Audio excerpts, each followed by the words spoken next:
king, baby.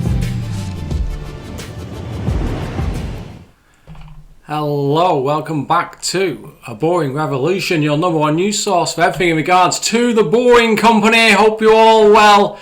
Coming to you today with one of our quarterly reports. This time, amazingly, we're actually on time with this one, but yeah, so it's come quite soon after the previous one, so there's not been too many changes, but I think it's in order that I continue to make these things. Just helps a little bit with the history of the Boring Company and the goings on around the USA, as it were. So I continue to update this spreadsheet to be as accurate as possible to the best of my knowledge. But as you know, I do occasionally make mistakes. Happy to make changes, happy to add things as and when people tell me to do so, if there is an incorrect number in there. So I think I'm going to remove some of these items on here. I always like to keep the projects that have been completed on, but there are some projects that have fallen by the wayside. So let's start off with our the Boring Company's most successful project to date, which is the Las Vegas Convention Center Loop in Las Vegas, Nevada. It is a dual bore tunnel of 1.66 miles long, so that's two tunnels. For my European friends, or for pretty much the rest of the world. Yeah, that is 2.67 kilometers. You know, it absolutely blows my mind that we still use miles per hour in this country. Everything else is metric, except when we get on the roads and it's miles per hour. Really, it should be kilometers per hour, but hey, I mean, I don't really care, to be honest. But I think in the future we should stick to kilometers. One thing to note for this project is the cost per mile. Now, people keep telling me that, hey, that is a lot per mile, and I remember Elon Musk saying it was going to cost, $7.5 million per mile, or 10 million per route mile, and such. Well, I don't think Elon Musk calculated the costs of stations, and I think that's probably more of a shortcoming on the Boring Company side than my side. Stations cost a lot of money, and the pursuit of lower costs for the underground stations is something that I have welcomed from the Boring Company, and we continue to see to this day. So let's hope that they continue to bring down costs, and let's hope we can keep the cost per mile fairly low. So as you know, this was a successful project. It completed on time. The quality of the work was exceptionally good. In terms of the time, it was on time. Roundabouts, maybe off by a couple of weeks or so, but all in all, it was a success. So let's move on to some other projects. So you may have not heard about this project for a while. The San Jose Airport Loop, 90 million. Very, very little has changed in regards to this project. I've not updated on the spreadsheet, and probability of it occurring is fairly low, to be frank with you. Fairly low. I think the Boring Company has moved on. This is kind of a theme of this quarterly update, our Q2 update, is that a lot of projects have just been forgotten about because there's easier work out there. The Boring Company has a very small workforce, so it can't take on 6-7 projects at the same time. So ultimately, it has to choose the project that is more favourable to quick starts. It's going to get through those planning hearings quicker. It's going to get through in terms of the local regulations at a much faster pace. You can have less roadblocks along the way in terms of people trying to stop you.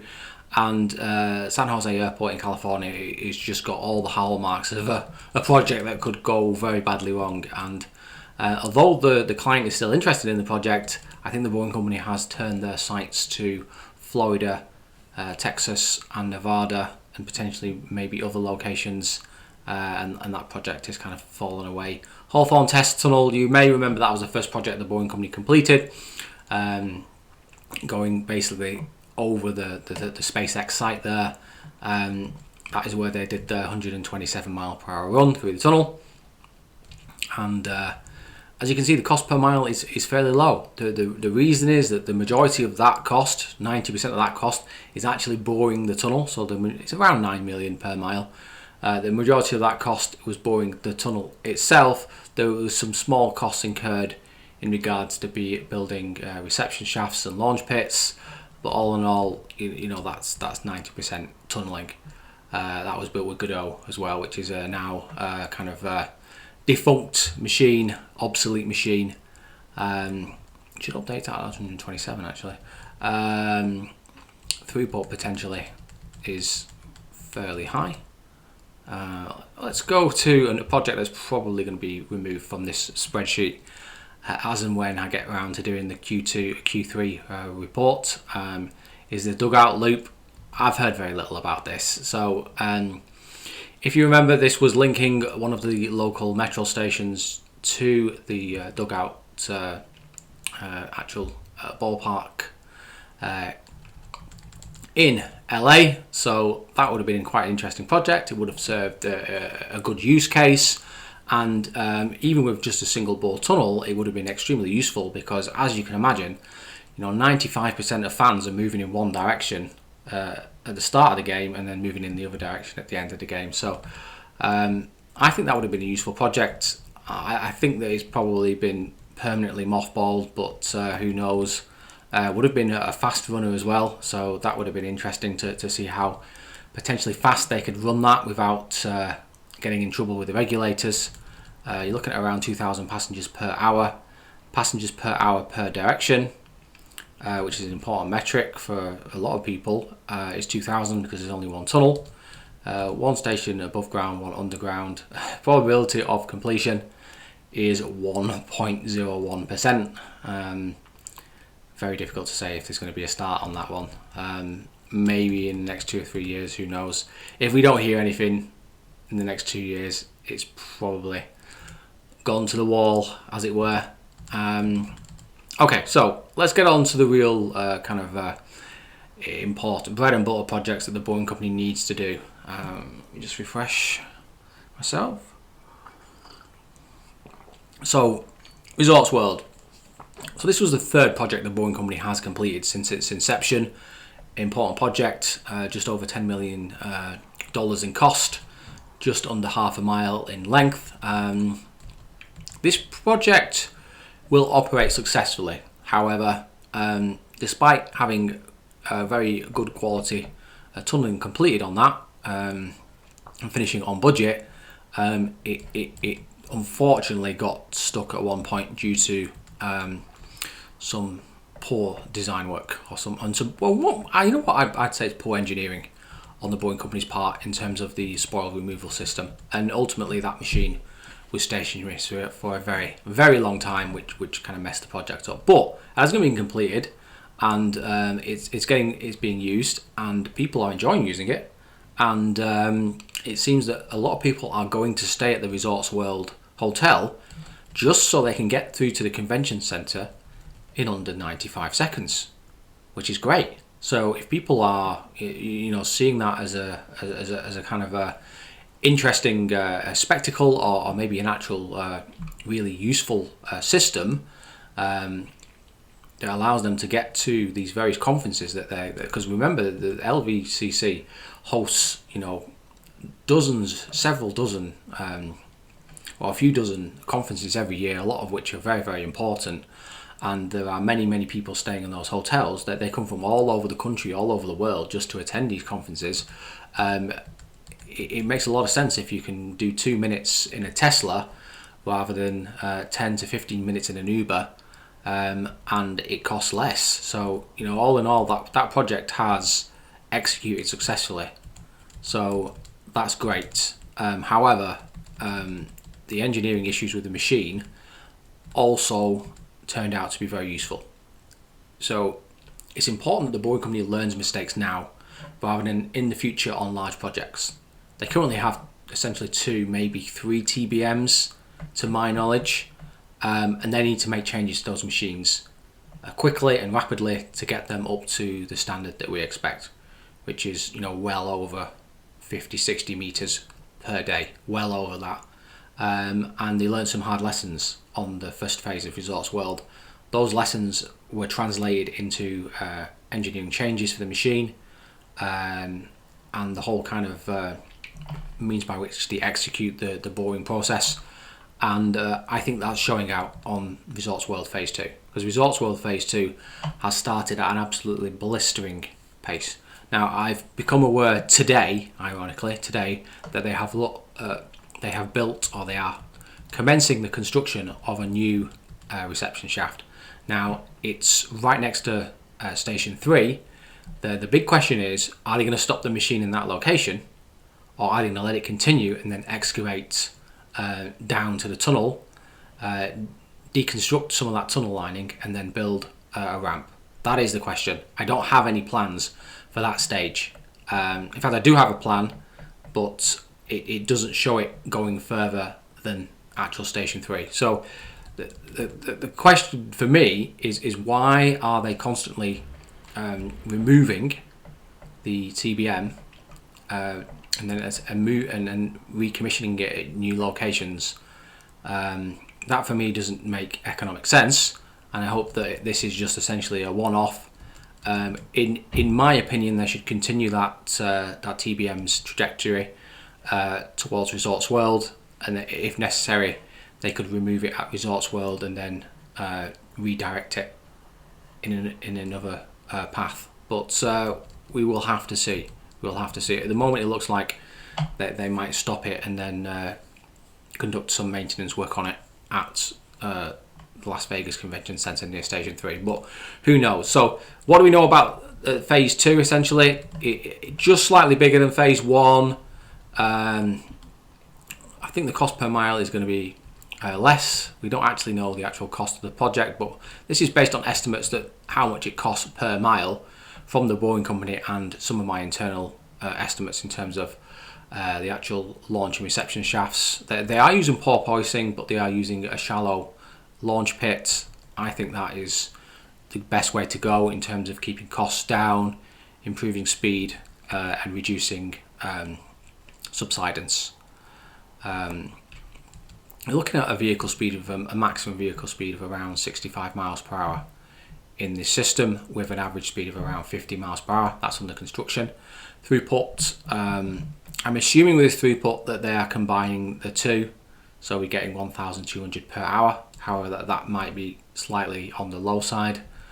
They're using ramps on this particular one. I estimate it's going to be the end of October when they complete that. However, with the changes that have just happened, that might be extended by a few weeks. Encore Win Casino. So let's go on that one. 11.5 million. Before I do that, let's blow this up to the bottom here. Hopefully my face is not in the way. So, Encore Win Casino. This was due to start now, but the focus has turned to the Resorts World. Nothing has really changed with this project. Involves an underground station, an above ground station, linking the Encore Win Casino to Station 2 at the Las Vegas Convention Center Loop.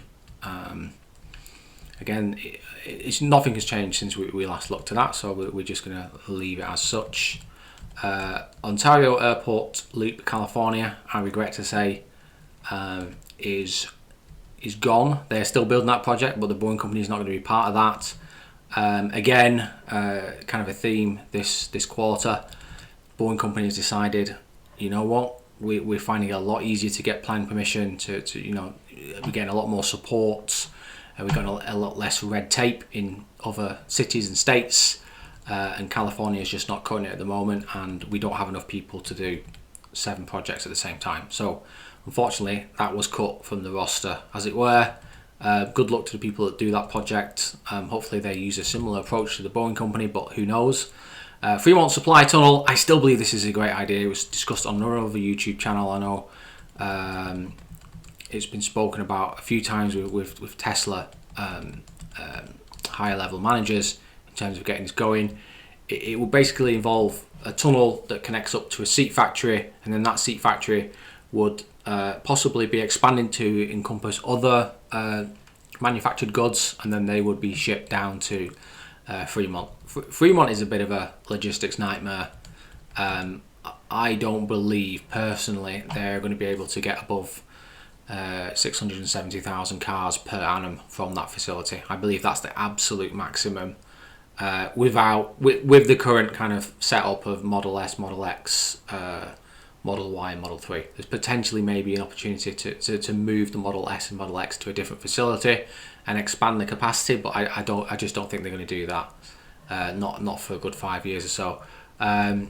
Again, nothing has happened with this. I've not heard anything for almost a year on that one, so we're not going to look at that in any more detail. CERN particle accelerator, government project. I don't know if this is moving ahead anymore. That's the question. I've not heard anything from the Boring Company. I've not heard anything from the kind of European Science Agency. We're going to assume that maybe has been postponed because of the pandemic. So maybe we'll hear something about that next year. I'll keep that on the list because I think that's a really good project for the Boring Company. It would be their first project in Europe, and ultimately it's a science-based project, so the consequences of them building that tunnel might help with some scientific discoveries, and potentially that they could do it for a loss just so that they get the prestige of working on a project like that. As you can see, the cost per mile for this particular project is very low. I think it's worth noting, just while I'm thinking about it, cost per mile, I might adjust my cost per mile next quarter to take into account inflation. I believe we've kind of hit peak inflation. That doesn't mean inflation's going to fall to zero, but I believe inflation is going to be well below 10% for the next couple of years. And thus, obviously, 10% of 7.6 million is, $760,000. That's not spare change. So I need to adjust these cost estimates. Always consider that the costs that I'm using here are based on 2019, 2020 estimates. Las Vegas, Loop, Nevada. What is going on with this very, very important project? So this is the most important project that the Boring Company has got going for it at this moment in time. So it's moving through the regulatory process. It's obviously gained approval. Plans are being drawn up. I've seen various plans for various stations. This is all looking excellent. I'm hopeful that we will see some construction sort of halfway through next year, maybe slightly earlier, like April, May, something like that. I believe, I'm just thinking off the top of my head, that it will start on the southern part of the strip. But plans are subject to change. It might make sense for them to start in the south and have multiple TBMs in kind of like the southwest, in kind of the north, and then the kind of central portion, and then they all kind of meet up at various reception shafts. It's around 36 miles, maybe slightly more. They are adding more stations to it. It's constantly changing. So we're looking at just over $500 million for this particular project. That comes in at around $14 million per mile. This is actually adjusted for inflation. I think this is fairly correct. The local casinos are going to pay for those stations, so that the kind of difficult part, actually creating the stations and subsequently kind of opening them and commissioning them, that's going to be done via the Boring Company being paid by developers, or potentially developers bringing in other contractors to build that part of the process. We're looking at vehicles limited to 80 miles per hour, average speed being around 64 miles per hour. That's been approved for construction. Throughput 57,000 per hour. I'm struggling to see how that's going to be possible. I think it's going to be closer to around 29,000 per hour to begin with. However, if a robo-van was introduced, they would soon exceed that particular rate. That's actually incorrect. It's 56 underground stations and some above ground as well, actually. Probability of completion, it's probably even higher than 92% now, but start date, not too sure about that now. I mean, it could happen. It could happen, but I think it's going to be April, May 2023. Very important project, that one. So what have we got? Austin Loop. Okay. So Austin Loop is not really going to places at the moment. The reason is officials in Austin are not too sure about this project. So they are kind of holding it back. I think other projects will be started, and then they will look at those projects, and then they will determine that this is a good idea for Texas, and then they will approve it. But I don't expect anything to happen in the next sort of 9 to 12 months. Fort Lauderdale Loop, Florida, again, another project that is very, very likely to start construction, and fairly soon. I think possibly this time next year, they will have already started. 2.95 miles, cost per mile, $22.7 million. That includes stations. Again, that's a big part of the overall cost structure, is actually building, excavating, shoring up these stations, especially in Florida where there's a high water table. There's going to have to be a lot of thought put into these stations, and that's going to obviously drive up the cost. Very similar kind of speeds, 80 miles per hour, 55 average speed. I'm hopeful that this should get full planning approval beginning of next year, if not slightly before Christmas. 6,500 per hour, 3,250 per hour per direction, 3 underground stations. It's a nice straight line as well, nice simple route with plenty of expansion options on top of that. Okay, so Adelanto test tunnel, I keep doing that. Adelanto test tunnel. So this is already built. We already know what's happened. A lot of learnings have gone into this site. Is this site still operational? I don't believe so. I believe they still own the site, or they still have permission to use the site, but they're not doing anything there currently. In contrast to that, we have the Bastrop test tunnel in Texas. This is very, very active. So I believe they're on to the second tunnel now, or they're starting to look at doing the second tunnel. A bit of excavation work going on, but no TBMs launched. This is a key kind of proving ground in Texas to show that they can bore in this area, they understand the geology, they'll make the necessary adjustments to the machine, and then they will start rolling out the various projects that I'm going to speak about in a short while. San Antonio Loop. So again, Mayor of San Antonio, not a big fan of the boring company. I think he's kind of trying to make it out as though he's kind of a bit impartial, but in the back of his mind he's like, no way am I going to let this happen in my city. So unfortunately, this one is a dead duck. It's not going to happen. As much as I want it to happen, it's not going to happen. Now, there might be another project that passes through this area, but it's not going to be going into downtown and kind of connecting up various important places along the way, like this project. I suspect that this project might, at some point, come back, but I honestly don't know. We will have to see, but it's got a hell of a better chance of coming back than the Chicago project, I'll tell you that now. And plus, who knows what happens with the mayor of San Antonio? He might be around in 2 years, he might be around in 10 years. He could be gone in 6 months, we don't know. The next person that comes in might have some fresh ideas and some fresh kind of perspective, and they might say, hey, you've done a good job in Kyle, and you've done a good job in Fort Lauderdale and Miami and Las Vegas.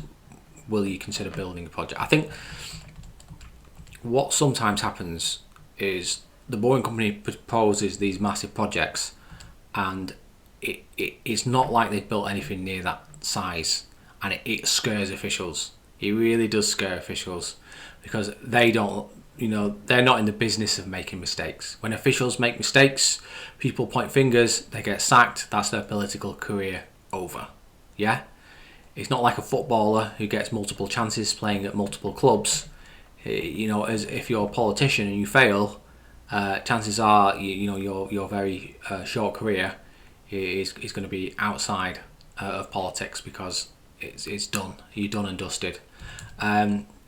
I have divided up the Miami project into 3 different sections because I'm not too sure when each one will start, whether phase 1 will start and then phase 2 and 3 will start at the same time, or whether it'll be phase 1, then phase 3, then phase 2. So I've done them as separate projects, and I just think it makes things a little bit easier in terms of lining them up so we can talk about them. This is, I would argue, the 3rd most important project that the Boring Company has got on at the moment, if you include the Las Vegas Loop, and obviously you include other projects like Fort Lauderdale. These are important projects. You could make a good argument for saying this is the 2nd most important project as well. So cost per mile is relatively the same. Some schemes are a little bit more complicated than others, so I've adjusted accordingly. Speeds are the same. Planning approval sort. I just realised I missed a project, but we'll talk about it in a moment. All these will add up, by the way. So in fact, you'll end up with like 15,000 per hour, which is what official documents say. But the longer the system, the easier it is to increase the throughput because you've got more space for putting more vehicles. Passengers per hour per direction, 4,500, 2,000, 1,000. So you've got 6, 8, 11 stations, which is fairly decent. Let's have a look at this particular project. I keep doing that today, which is kind of annoying me. So South Padre Island Tunnel in Texas. Not too sure about this one. SpaceX is going to be staying at its current location on like the Mexican-Texas border, and that's a really good thing. Very, very happy to see that because there has been a kind of campaign to get SpaceX out of that area by certain dodgy parties, as it were, including a YouTuber who has very ill intentions for SpaceX, Tesla, the Boring Company and Elon Musk, and these kind of bad actors need to be pushed away and combated. And it was great to see that SpaceX is going to remain in its current location, is going to be given the opportunity to expand. And SpaceX does care about the people in that area, it does care about the environment, and it does care about doing a good job and providing a foundation for growth in that area, and being a positive a stakeholder in that area that helps other people grow and makes the environment better, not worse.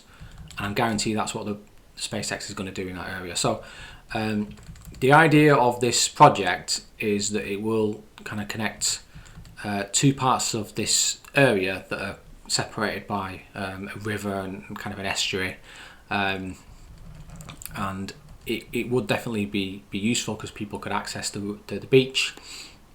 Not very little has been said about this for 9 months. It would be the Boring Company's first kind of vehicle tunnel. It'd just be purely for privately owned vehicles, and possibly they would say only electric vehicles. Although they could set it up so that petrol vehicles could go through there, but that would increase the costs maybe 15, 20, 25%. So I wouldn't recommend they do that. I recommend that they would just say that this vehicle is purely for electric vehicles, and when they open the tunnel, they'd just have good safety features, and it'd be watched constantly. And in the event that a vehicle gets into trouble, there's plenty of gap between vehicles, so they could halt people, and they could possibly this would be the perfect system to have a sprinkler system inside the tunnels. I could not think of a better example, and they should have that in all tunnels anyway, which would increase the cost of a tunnel by 3 to 4%, but it would improve the safety. Okay, so let's talk about these 2 kind of final projects. Let me just move this down slightly. Kyle Pedestrian Underpass, which I think is going to get built, and it seems to have got some planning approval.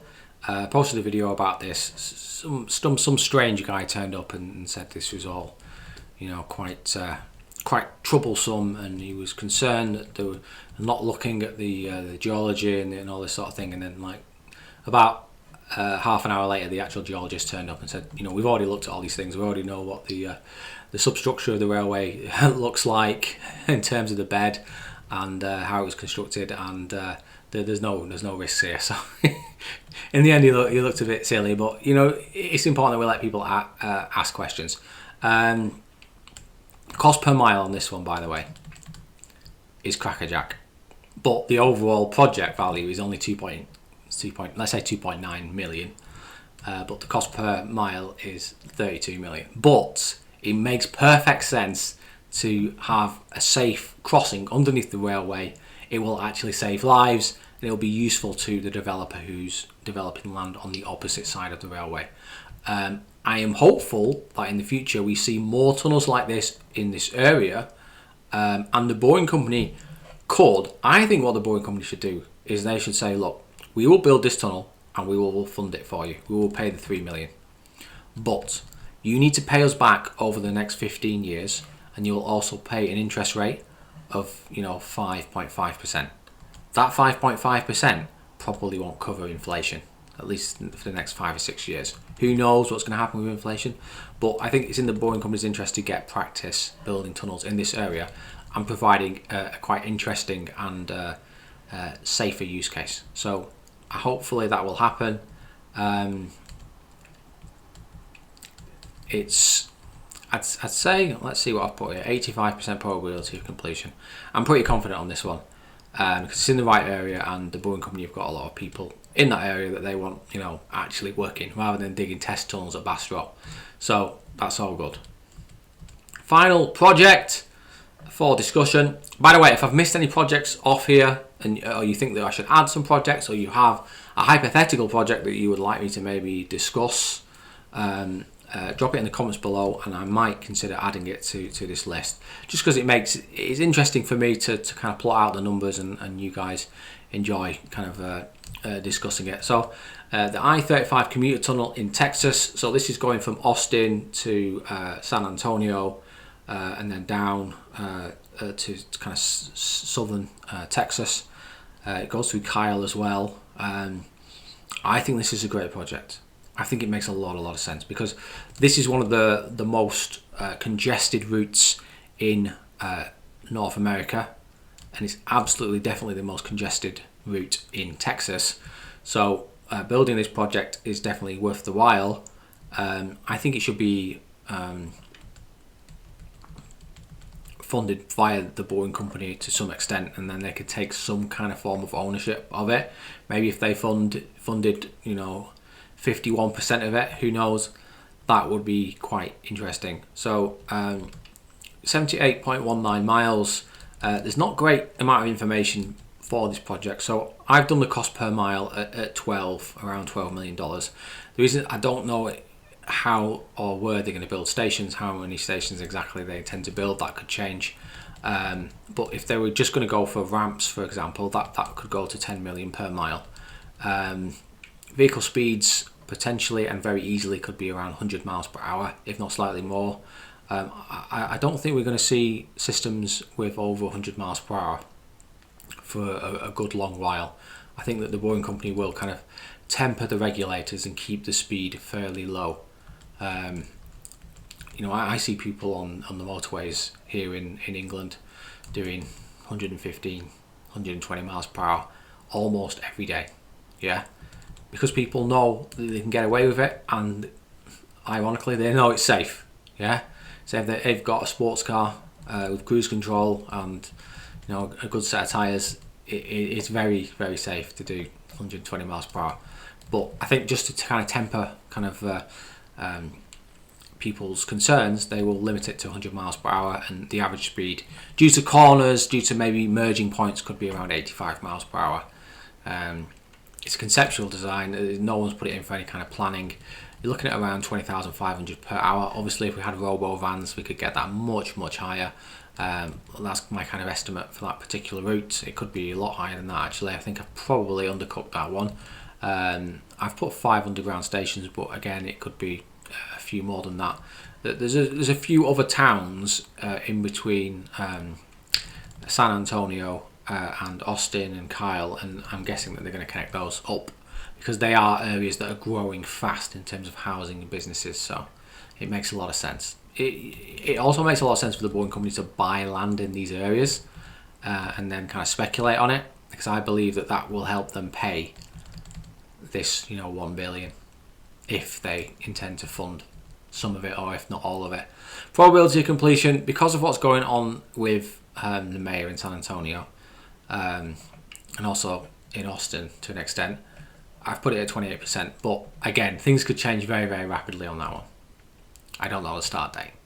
Okay, so we've kind of covered everything there. We actually have done this quarterly report on time. I hope you enjoyed the quarterly report. I hope that it made sense to you, and I will include a link to this document in the description below. Hope you've had an excellent learning experience, and I hope to see you on the next one. So remember, guys, don't be boring. Take care, and thanks for watching. Goodbye.